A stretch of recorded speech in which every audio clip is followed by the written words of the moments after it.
이더리움에 대한 관심도가 크게 낮아지고 있어서 우려가 있습니다. 크립토 이코노미는 이더리움 신규 지갑 수가 올해 최저치를 기록했다고 네. 보도를 했어요. 활성 주소 수가 6월 94만 1,800개에서 8월 56만 4,800개로 크게 줄어들면서 네. 6개월 내 최저치에 도달했다고 합니다. 네. 뭐 텐쿤 업그레이드 이후에 비트코인 총 공급량은 줄었는데 가격 상승은커녕 하락을 이어가고 있거든요. 이더리움이 왜 이렇게 좀 부진한 건가요? 네, 이더리움은 지금 포지션이 굉장히 애매해요. 네. 이더리움의 원래 이제 지난 사이클까지 가격이 상승했던 핵심적인 가치는 사용성이거든요. 네. 네. 왜냐하면 비트코인은 스마트 컨트랙트가 안 되잖아요. 네. 근데 이더리움은 스마트 컨트랙트가 가능하면서 이제 블록체인에서 실질적으로 그러니까 비트코인이 약간 디지털 골드처럼 네. 그냥 구매력 저장 수단으로 이렇게 모아가는 저축과 같은 그런 자산 형태이고 이더리움은 실제로 블록체인에 있는 여러 가지 그런 어플리케이션이나 이런 네. 것들을 구동시키는 그런 통화 같은 느낌. 음. 네. 골드가 아니라 화폐 같은 화폐. 네, 디지털 화폐 같은 통화 같은 그 느낌으로 사용될 것이다라고 하는 그런 포지션이 이더리움의 포지션이었고 이더리움의 핵심 가치였어요. 디지털 달러가 될 거다. 그렇죠. 디지털 통화가 될 디지털 거다. 통화. 네. 그런데 그게 지금 애매해지고 있습니다. 오. 왜냐하면 솔라나라고 하는 네. 강적이 이미 지난 사이클부터 어느 정도 그 기미가 보였죠. 네. 뭐 월드컵으로 치면은 지난 월드컵에서 음. 한 8강까지 올라왔던 애. 네. 근데 얘가 이제 4강에서 준결승에서 이더리움과 붙는 약간 그런 느낌? 신흥 강자. 네, 신흥 강자가 이제 정말 강해. 이제 신흥이 아니라 그냥 강자가 됐어요. 그냥 강자. 네. 그런데 솔라나는 3세대 블록체인이거든요. 네. 이더리움 2세대고 비트코인 1세대면은 네. 솔라나는 이더리움보다 훨씬 빠릅니다. 어. 그리고 수수료도 훨씬 싸요. 이더리움의 단점 중에 하나가 수수료가 굉장히 비싸요. 네.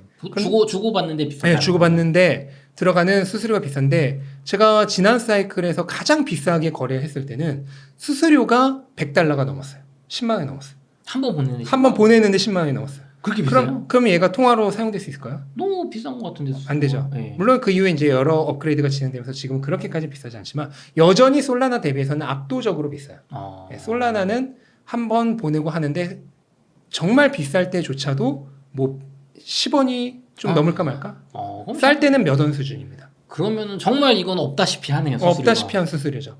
정말 수수료가 싸고 속도도 이더리움보다 훨씬 더 빠릅니다. 보내자마자 간다. 네, 거의 보내자마자 가요. 그렇기 때문에 이 디지털 통화로서의 역할이 이더리움이었는데 그거를 너무나 완벽하게 대체할 수 있는 애가 생겨버린 거죠. 그런데 그러면 이더리움은 이제 와서 뭐 디지털 실버라도 될 수 있나? 디지털 골드는 이미 네. 비트코인이 있으니까.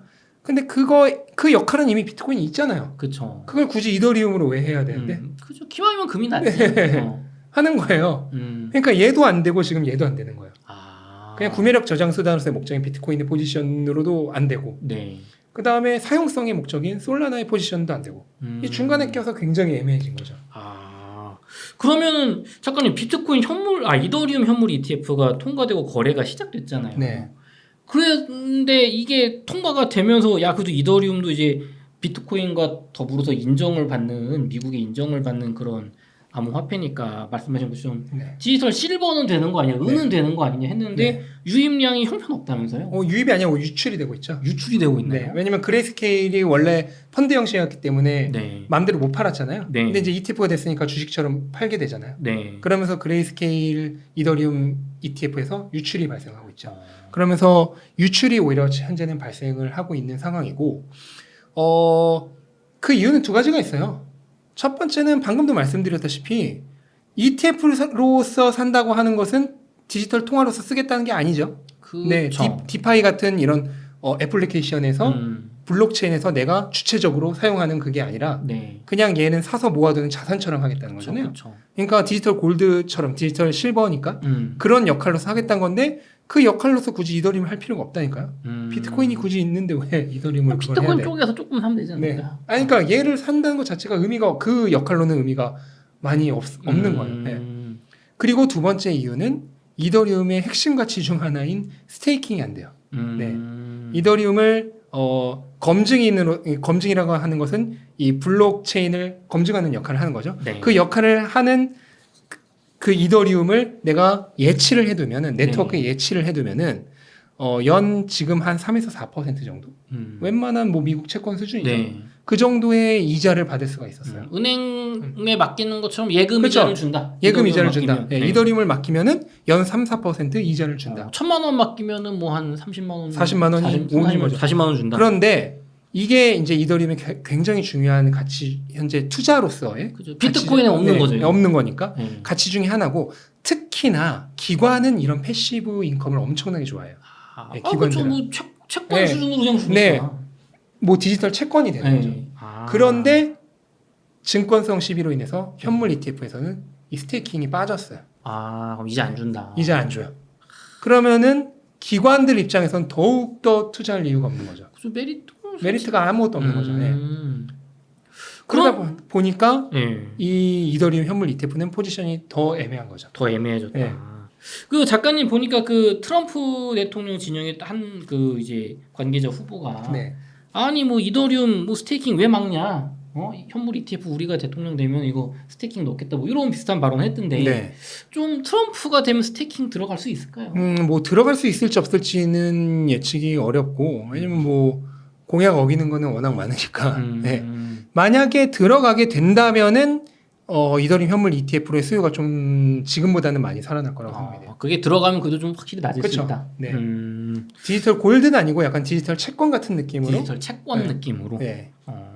작가님 그러면 일각에서는 야, 이더리움 사느니 차라리 비트코인의 안정성에 솔라나의 성장성을 섞어라. 네. 그러니까 이더리움 빼고 비트코인 플러스 솔라나를 그냥 사라. 그러면은 하락은 비트코인이 방어해주고 상승하면 솔라나가 많이 먹지 않겠냐. 뭐 이런 의견도 있거든요. 네. 작가님은 좀 어떻게 보십니까? 저는 알트코인의 경우에는 어느 하나의 알트코인에 집중하는 거는 좋지 않다라고 생각해요. 네. 그럼 만약 그런 포지션을 취한다면, 의미 있게 취한다면은 뭐 솔라나가 적어도 비중이 20에서 30%는 돼야 되는 거잖아요. 네. 근데 하나의 알트코인을 그렇게 높은 비중으로 투자를 하면은 굉장히 위험해질 수 있어요. 굉장히 위험하다. 네, 알트코인은 정말 언제 어느 때 한순간에 갈 수 있는 게 알트코인이다. 아니 근데 솔라나 지금 이더리움을 잡아먹을 정도로 컸다고 하지 않았습니까? 괜찮은 거 아닌가요? 그래도 여전히 이더리움 시가총액의 한 7분의 1, 8분의 1 네, 수준이고, 여전히 뭐 비교도 안 되게 낮고요. 네. 지금은 한 5분의 1 정도까지 왔을 수도 있겠네요. 네. 그래서 이더리움 대비 여전히 시가총액이 훨씬 낮고, 또 이더리움만큼의 역사가 없잖아요. 그렇죠. 네. 그러니까 여러 가지 신뢰도나 이런 것들에서 부족할 수 있죠. 네. 그리고 어쨌든 아직까지는 그 미국 증권거래위원회 네. 게리 겟슬러가 의장인데, 네. 지난번에 증권성 시비, 알트코인 증권성 시비를 들먹였을 때 네. 가장 앞에 뒀던 게 바이낸스 코인이랑 솔라나. 네. 그 얘기는 공격을 하려고 하면은 가장 먼저 할 수 있는 대상이 될 수도 있는 거죠. 그 다음에 또 언제 어떤 일이 생길지 모르잖아요. 이미 솔라나는 뭐 우리 2년 전에 FTX 사태를 겪었잖아요. 네. 네. 샘 뱅크먼 프리드 사태를 겪었기 때문에 믿을 놈 하나 네, 없다. 어떤 일이 벌어져도 이상하지 않다. 그 다음에 그거 아시나요? 리플이 한때 이더리움보다도 위였죠. 네. 그랬나요? 이더리움이 리플보다 늦게 나왔잖아요. 그쵸. 네, 초기에는 리플이 암호화폐의 2위였습니다. 있던 때가 있습니다. 네. 그런 리플이 지금 지지난 사이클의 가격을 아직도 한 번도 회복을 못했죠. 전전 고점도 네, 전전 고점도 아직 한 번도 못 갔죠. 아. 그거를 감안한다면 네. 2위도 그렇게 될 수 있다니까요. 2위도 그냥 한순간에 간다. 그렇게 될 수 있기 때문에 기본적으로 암호화폐 시장은 모든 게 비트코인 위에 세워져 있다라고 보시면 되겠고, 비트코인의 실질적인 점유율이 99.9%입니다. 물론 시가총액상 점유율은 지금 이제 60% 가까이 하고 있지만 네. 실질적인 점유율은 99.9%. 왜냐하면 비트코인이 제로가 되면 어차피 다 제로가 될 거기 때문에. 네. 그렇게 생각을 하신다면 알트코인을 수익률을 더 증폭시키기 위해 추가하는 건 좋아요. 네. 포트폴리오에 추가하는 건 좋은데, 비트 뭐 7, 솔라나 3처럼 이렇게 어느 한 알트코인으로 그걸 다 구성해버리면 안 되고, 비트 예를 7, 알트 3이면은 네. 이 알트 안에 여러 알트코인들 넣어야 되는 거죠. 그럼 몇 개 정도는 좀 구성을 해야 될까요? 그거는 만약 본인이 보수적이냐 공격적이냐에 따라서 다른데, 보수적인 경우에는 시가총액 10위 안에 들어가는 그런 알트코인들로만 뭐 한 대여섯 개로 넣으면 되겠고, 그 다음에 공격적이신 분은 밈코인 이런 것도 넣어야겠죠. 네. 그런 것까지. 근데 밈코인은 더 위험하잖아요. 그쵸. 그러니까 조금 더 분산이 들어가야 되겠죠. 그래서 밈코인까지 포함해서 뭐 20개에서 30개까지 포트폴리오를 구성할 수 있겠죠. 그 어떤 분들은 그렇게 잘게 쪼개면 누구는 10배 가도 누구는 안 가가지고 네. 이게 평균 수익률 따지면 수익률 낮으니까 안 된다 막 이러시는데. 네, 암호화폐는 네. 다들 아시겠지만 주식시장과는 다르게 네. 갈 때는 정말 찌끄레기 아닌 이상 다 가고요. 아. 네. 안 갈 때는 다 안 가죠. 다 안 가는군요. 네. 그런 특성을 결국 다 비트코인 바라기잖아요. 네. 비트코인 따라잡기 때문에 결국 알트코인에 투자한다는 것 자체도 결국은 비트코인 사이클에 투자하는 거예요. 결국은. 그럼 작가님 비트코인 불장이 내년 뭐 초 올해 말 시작돼서 내년 하반기 뭐 여름 정도 정말 불장이 오면 하반기 그때 알트코인들 웬만한 알트코인들은 다 전고점 뛰어넘을 수 있을까요? 전고점까지는 모르겠지만은 지금보다는 네, 많이 오르나? 많이 오르고 왜냐면 전고점 자체가 터무니없는 애들이 있거든요. 네. 있기 때문에 전고점까지는 모르겠지만 지금보다는 훨씬 더 많이 오를 거라고 생각을 하고 거의 모든 애들이 다 같이 오를 거예요. 네, 정말 찌끄레기 빼고는 거의 모든 애들이 다 같이 비트코인이 오르면은 오를 거다. 그래서 제가 많게는 20개, 30개까지 포트폴리오를 구성하라고 한 게 네. 그 중에 정말 몇몇 애들은 어떤 문제가 발생하면서 네. 예를 들어서 그 개발 알트코인을 만든 사람이 먹튀를 했다든지 네. 가지고 있는 거 다 풀고 네, 한꺼번에 다 덤핑해버리고 그렇죠. 그런 애들 꼭 나오거든요. 알트코인은. 네. 네. 또는 개발하고 있었던 거 실은 다 사기였다든지 그렇죠. 반드시 나와요. 그런 애들이 그 30개 중에 몇 개 생겨요. 그럼 걔네들은 망하겠죠. 네. 근데 내가 몇 종목으로만 구성했어. 하필 내가 하필 내가 그 샀던 애들이 그런 애야. 그러면은 완전히 망해버리겠죠. 그렇죠. 그러니까 여러 개로 구성을 하라고 말씀드려요. 분산해라. 네. 그렇게 하면은 그런 몇몇 안 좋은 애들이 사기성 알트코인들이 망하더라도 나머지 애들의 평균은 비트코인보다 분명히 더 수익률은 높을 겁니다. 네. 그러면은 그래도 조금 트렌드하고 네. 갈 때 힘있게 갈 수 있는 알트코인 네. 뭐 섹터나 이런 특징이 있을까요 이번 장이? 이번 장에서는 가장 지금 이제 원래는 정치 코인도 좀 핫했는데 이제 대선이 다가오고 있기 때문에 뭐 지금 와서 사기에는 조금 애매한 구석이 좀 있고요. 네. 이번 사이클에서는 가장 큰 특징은 두 개예요. 하나는 밈코인. 민코인. 민코인이 뭐 지난 사이클도 좋았지만 이번 네. 사이클도 여지없이 강하다. 네. 민코인이 하나 있겠고 이번 사이클은 조금 특이하게 AI 관련된 코인들이 조금 강한데 그거는 이제 미국 주식시장과도 연관이 되어 있죠. AI 자체가 하나의 붐이고 트렌드잖아요. 네. 그러다 보니까 AI 코인들도 강세요. 근데 이제 주의하셔야 될 게 이 AI 코인들이라고 하는 게 실제로 뭔가 관련이 있지는 않아요. 그냥 마케팅이에요. 마케팅. 포장. 우리는 AI에 아주 관련이 있다. 그러면서 실제 개발하는 게 AI 관련된 것들이 많이 있어요. 가장 뭐 대표적인 게 AI 개발을 위해서 GPU가 엄청나게 필요하죠. 네. 그럼 GPU들을 오픈 소스로 그 클라우드 서비스처럼 내가 GPU 파워를 나눠주고 네. 그 대가로 코인을 받는다든지 이런 서비스들을 하는 것들이 있거든요. 네. 근데 그 메커니즘이라고 하는 것을 딱 보면은 그 실제 서비스 제공하는 가치보다 코인 가격이 지금 훨씬 비싸지는 경우가 훨씬 많아요. 그 얘기는 이미 거품이 많이 껴있다는 거죠. 거품이 껴있다. 그래서 뭐 얘가 가치가 아예 없는 건 아니에요. 예를 들어서 가치가 뭐 한 요만큼 있어. 네. 근데 지금 그 거품은 요만큼 있는 거죠. 지금. 네.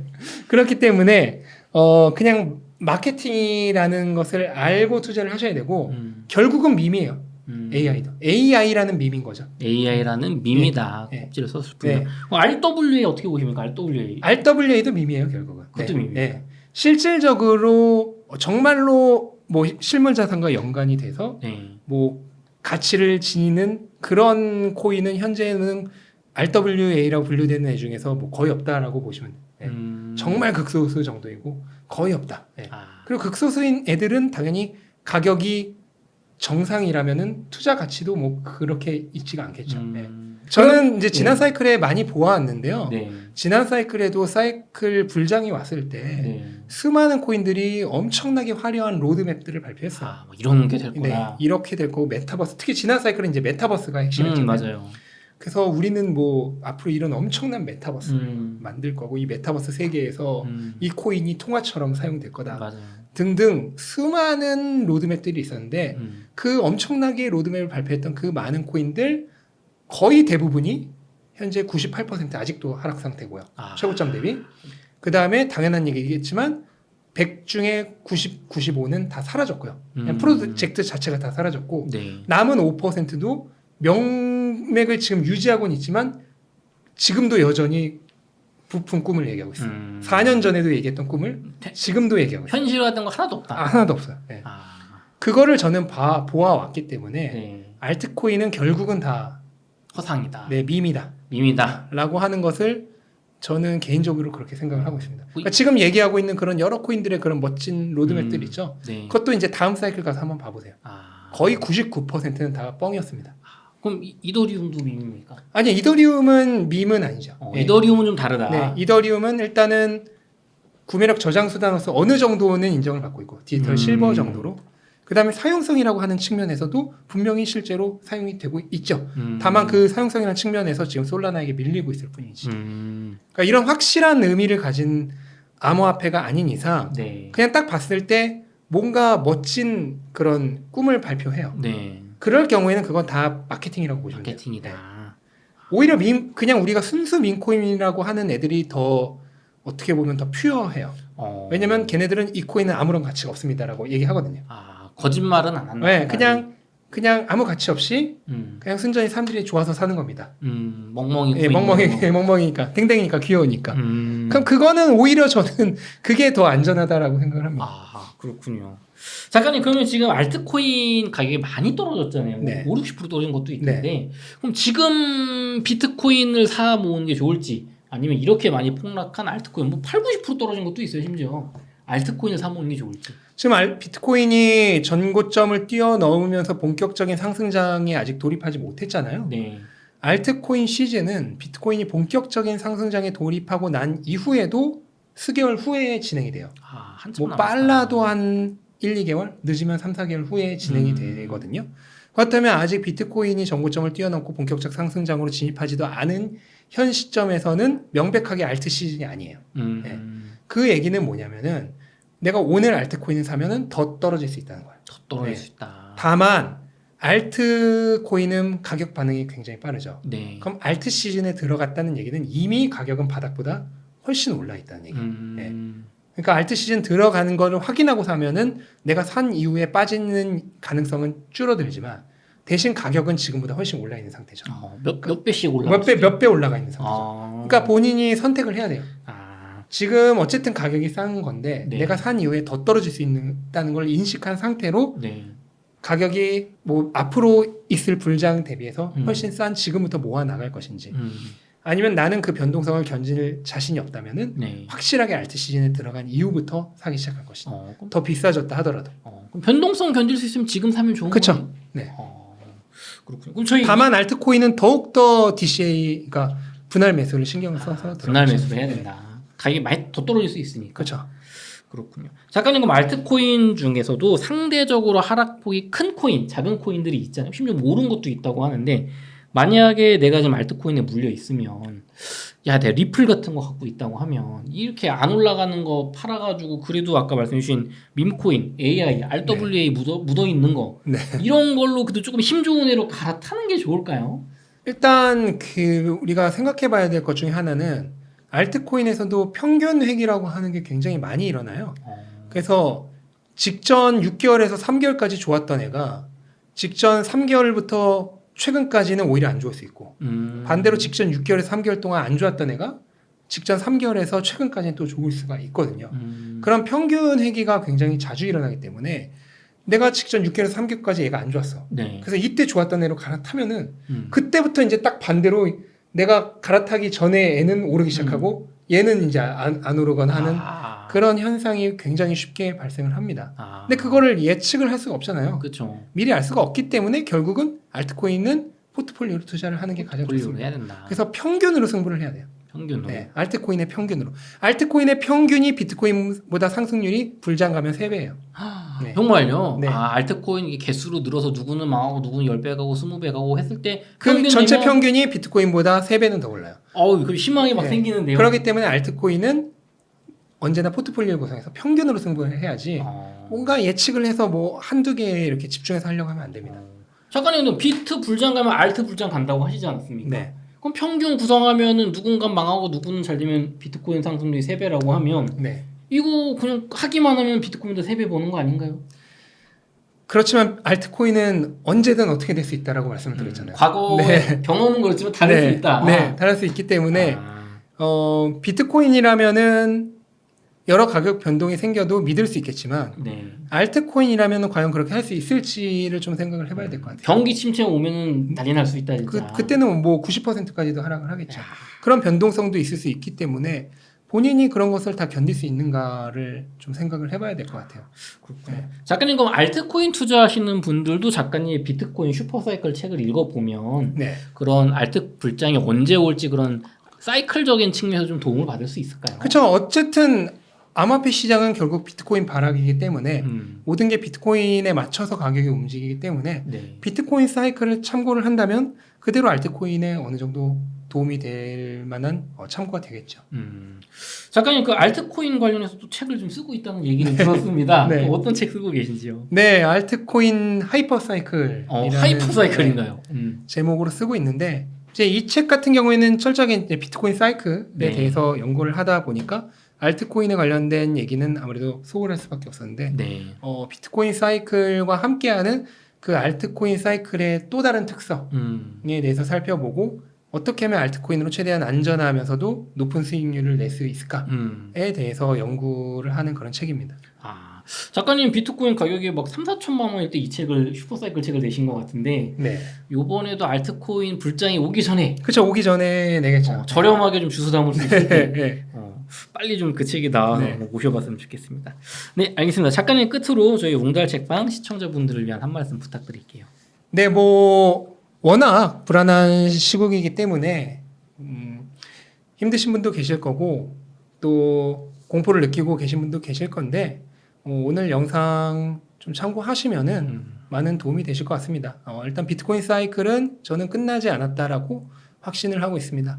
그러니까 사이클에 대한 믿음을 가지고 투자를 지속해 나가시면 될 것 같습니다. 이렇게 해서 비트코인 슈퍼사이클의 저자이신 신민철 작가님을 모시고 인터뷰를 나눠봤습니다. 긴 시간 동안 수고 많으셨습니다. 수고하셨습니다. 감사합니다.